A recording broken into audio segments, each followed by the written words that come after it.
പിതാവിന്റെയും പുത്രന്റെയും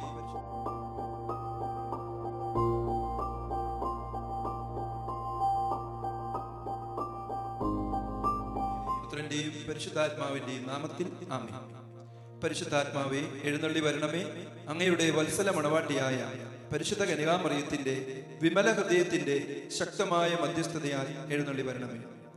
ഈശോയിൽ സ്നേഹം നിറഞ്ഞ സഹോദരി സഹോദരന്മാരെ, ഒക്ടോബർ മാസം 28-ാം തീയതി നമ്മൾ ഇന്നലെ ധ്യാനിച്ചതുപോലെ തന്നെ ദിവ്യനാഥ വൈദികരോട് സംസാരിക്കുന്നു എന്ന പുസ്തകത്തിലെ 336-ാമത്തെ സന്ദേശം നമ്മൾ ഇന്ന് വായിച്ച് ധ്യാനിക്കുമ്പോൾ, അതും പരിശുദ്ധ അമ്മ ഒക്ടോബർ മാസം 7-ാം തീയതി നൽകിയ ഒരു സന്ദേശമാണ്. ഈ സന്ദേശത്തില് പരിശുദ്ധ അമ്മ നമ്മോട് പറയുന്നു, ജപമാല നിങ്ങളെ സമാധാനത്തിലേക്ക് നയിക്കുന്നു. ജപമാല നമുക്ക് യഥാർത്ഥത്തിലുള്ള സമാധാനം നൽകുന്നു. കാരണം മാതാവ് ഇത് പറയാനുള്ള കാരണം, ഇന്ന് ലോകത്തിൽ സംഭവിച്ചുകൊണ്ടിരിക്കുന്ന തിന്മ, പിശാച് ലോകത്തിൽ കൊണ്ടുവന്നുകൊണ്ടിരിക്കുന്ന 2-3 കെണികളെ കുറിച്ച് പരിശുദ്ധ അമ്മ നമുക്ക് മുന്നറിയിപ്പ് നൽകുകയാണ്. ഒന്നാമതായിട്ട് പരിശുദ്ധ അമ്മ നമുക്ക് മുന്നറിയിപ്പ് നൽകുന്ന കാര്യം, ഇന്ന് ഒരു നിരുത്സാഹം, അതുപോലെ തന്നെ ഒരു നിരാശ എല്ലായിടങ്ങളിലും കാണുന്നുണ്ട്. അതായത് നമ്മൾ പറയാണ്, എന്തിന് നമ്മൾ പ്രവർത്തിക്കണം, എന്തിന് പ്രാർത്ഥിക്കണം, ഇനി പ്രത്യേകിച്ചൊന്നും സംഭവിക്കാനില്ല, ഒരു മാറ്റവും ലോകത്തിൽ ഉണ്ടാകില്ല എന്നുള്ള ഒരു ചിന്ത, അതായത് നിരുത്സാഹം. ഇത് പിശാച് കൊണ്ടുവരുന്ന ഒരു തിന്മയാണെന്ന് മാതാവ് പറയുകയാണ്. അതുപോലെ തന്നെ മറ്റ് ഒരു പ്രധാനപ്പെട്ട കാര്യമാണ് നിരാശ കൊണ്ടുവരിക.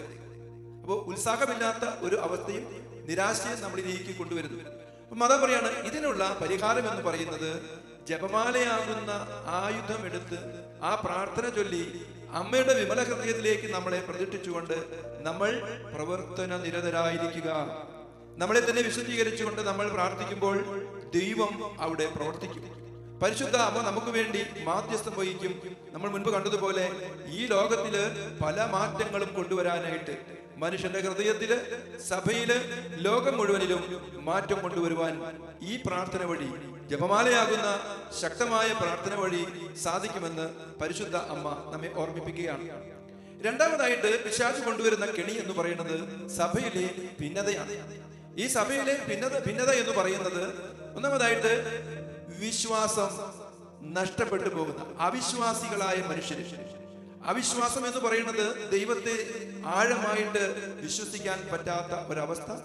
അതുപോലെ തന്നെ വിശ്വാസ ത്യാഗം, വിശ്വാസം ഉപേക്ഷിച്ചു പോകുന്ന അവസ്ഥ. ഇന്ന് നമുക്ക് കാണാൻ ഒരു സഭയില് ഈ ഒരു വിശ്വാസമില്ലാത്ത പ്രതിസന്ധി നമ്മൾ കണ്ടു. ഉത്തരാധുനികത എന്ന് പറഞ്ഞാൽ ഈ ആധുനിക കാലഘട്ടത്തില് കണ്ടുപെടുന്ന കാര്യമാണ്. ദൈവത്തിന് ഒരു വിലയുമില്ല, മനുഷ്യന് ഒരു വിലയുമില്ലാത്ത ഒരവസ്ഥ. പരസ്പരം പോരടിക്കുന്ന മനുഷ്യര്. എന്തിനു വേണ്ടിയിട്ടാണ്? ദൈവത്തെ അറിയാത്തത് കൊണ്ടാണ് ഇതൊക്കെ സംഭവിക്കുന്നത്. വിശുദ്ധ യോഹന്നാന്റെ സുവിശേഷത്തില് 17-ാം അധ്യായം 3-ാം വാക്യം നമ്മൾ വായിക്കുന്നുണ്ട്. ഇപ്രകാരം വായിക്കുന്നു, ഏകസത്യ ദൈവമായ അവിടുത്തെയും അവിടെ നയിച്ച യേശു ക്രിസ്തുവിനെയും അറിയുക എന്നുള്ളതാണ് നിത്യജീവൻ. ഈ നിത്യജീവൻ നമുക്ക് ലഭിക്കാത്ത, യേശു ക്രിസ്തുവിനെ കുറിച്ച് അറിവില്ലാത്ത, വിശ്വാസത്തിൽ ആഴപ്പെടാത്ത ഒരവസ്ഥ നമ്മുടെ ജീവിതത്തിൽ ഉണ്ടാകും. അതുകൊണ്ട് നമ്മൾ പ്രിയമുള്ളവർ, നമ്മൾ കാണുന്നുണ്ട് ഇന്ന് സഭയിൽ പലതിന്റെ പേരിലും ഒക്കെ ഭിന്നത ഉണ്ടാകുന്നു. വിശുദ്ധ കുർബാനയുടെ പേരിൽ ഭിന്നത. യഥാർത്ഥത്തിൽ എന്താണ് അവിടെ സംഭവിക്കുന്നത്? ആ വിശുദ്ധ കുർബാനയിൽ ഈശോയാണ് അവിടെ സന്നിഹിതനായിരിക്കുന്നതെന്ന് യഥാർത്ഥത്തിൽ നമ്മൾ വിശ്വസിക്കുന്നുണ്ടെങ്കിൽ ഈ ഭിന്നത അവിടെ ഉണ്ടാകും. നമ്മുടെയൊക്കെ ജീവിതങ്ങളിലൊക്കെ പല കാര്യങ്ങളിലും ഭിന്നത ഉണ്ടാകുന്നത് കർത്താവിന്റെ ആത്മാവ് ഇല്ലാത്തതുകൊണ്ടാണ്. അപ്പൊ പരിശുദ്ധ അമ്മ പറയുകയാണ്, അമ്മയുടെ വിമല ഹൃദയത്തില് സങ്കേതം തേടിക്കൊണ്ട് നിങ്ങൾ പ്രാർത്ഥിക്കുക. പിശാച് അവിടെ പരാജയപ്പെടും. യഥാർത്ഥത്തിലുള്ള സമാധാനം നിങ്ങൾക്ക് ലഭിക്കും. അതുപോലെ മൂന്നാമതായിട്ട് മാതാവ് പറയുന്ന ഒരു പ്രധാനപ്പെട്ട കാര്യമാണ്, നമ്മുടെ ജീവിതത്തില് അമ്മയുടെ വിമല ഹൃദയത്തില് നമ്മൾ സങ്കേതം തേടി പ്രാർത്ഥിക്കുക. അമ്മയുടെ വിമല ഹൃദയത്തില് സങ്കേതം തേടി പ്രാർത്ഥിക്കുക. പിശാച് ഒരുപാട് കെണികൾ നമ്മുടെ ജീവിതത്തിലേക്ക് കൊണ്ടുവരും. പിശാച് വിജയിച്ചു എന്ന് ചിലപ്പോൾ നമ്മുടെ മുന്നിൽ നമുക്ക് ബോധ്യപ്പെടുന്ന ചില അടയാളങ്ങൾ ചിലപ്പോൾ കൊണ്ടുവരും. അവിടെയൊന്നും നമ്മൾ വിശ്വാസം ഉപേക്ഷിച്ച് നമ്മൾ പോകരുത്. നമ്മൾ അവിടെയൊക്കെ ഭിന്നതയിലേക്ക് പോകരുത്. അവിടെ നമ്മൾ നിരാശയിലേക്ക് കടന്നു പോകരുത്. നമ്മുടെ ഉത്സാഹം നമ്മൾ നഷ്ടപ്പെടരുത്. നമ്മൾ ദൈവത്തിന്റെ ശക്തിയിൽ പൂർണ്ണമായിട്ടും ആശ്രയിക്കണം. അങ്ങനെ പിശാച് നമ്മുടെ മുന്നിൽ നിരത്തുന്ന കെണികളെ ഒന്നൊന്നായിട്ട് ജപമാലയാകുന്ന ഈ ശക്തമായ ആയുധം കൊണ്ട് നേരിട്ട് പിശാചിനെ പരാജയപ്പെടുത്താൻ നമുക്ക് സാധിക്കുമെന്ന് അമ്മ പറയുകയാണ്.